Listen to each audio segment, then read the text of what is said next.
السلام علیکم ورحمۃ اللہ وبرکاتہ۔ حضور نبی کریم صلی اللہ علیہ وسلم کو اللہ رب العزت نے قیامت تک آنے والی بہت ساری بڑی بڑی خبریں، بڑے بڑے واقعات جو رونما ہونے والے ہیں قیامت تک، وہ بتائے۔ حضور کا علم عام لوگوں کے علم کے برابر بالکل نہیں ہے۔ عام لوگوں کا علم بلکہ پوری دنیا کے لوگوں کا علم حضور صلی اللہ علیہ وسلم کے علم کے مقابلے میں ایک قطرہ ہے۔ تو آپ علیہ السلام نے اپنے ارشادات میں آپ کے پردہ فرما جانے کے بعد ہونے والے واقعات کی طرف اشارے فرمائے ہیں۔ ان میں سے ایک بات یہ بھی ہے، آپ نے فرمایا اذا رأيتم الذين يسبون اصحابي فقولوا لعنت اللہ علی شرکم۔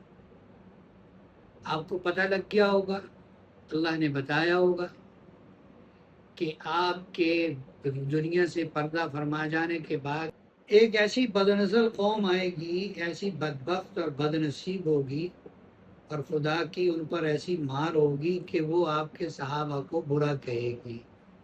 آپ علیہ السلام نے ارشاد فرمایا، جب تم ان لوگوں کو دیکھو تو کہہ دو تمہارے شر پر اللہ کی لعنت ہو، تمہارے شر پر اللہ کی لعنت ہو۔ شاید وہ آج ہی کا زمانہ ہے کہ کچھ بدبخت لوگ جو ہیں حب اہل بیت کی آڑ میں دیگر صحابہ اکرام رضوان اللہ تعالی علیہ مجمعین کو برا کہتے ہیں، تو یہ گویا کہ ان کے لیے اللہ کے نبی نے ارشاد فرمایا۔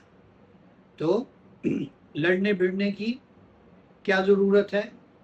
زندہ باد مرد آباد کہنے کی کیا ضرورت ہے؟ اللہ اور اس کے رسول نے جو بات کہہ دی وہ کافی ہے کہ جو صحابہ کو برا کہے گا ان پر قیامت تک لعنت تو برستی ہی رہے گی۔ یہ اللہ کے نبی کا ارشاد، اس پر مہر ہے۔ اللہ تعالی ہمارے دلوں میں صحابہ کی محبت پیدا فرمائے۔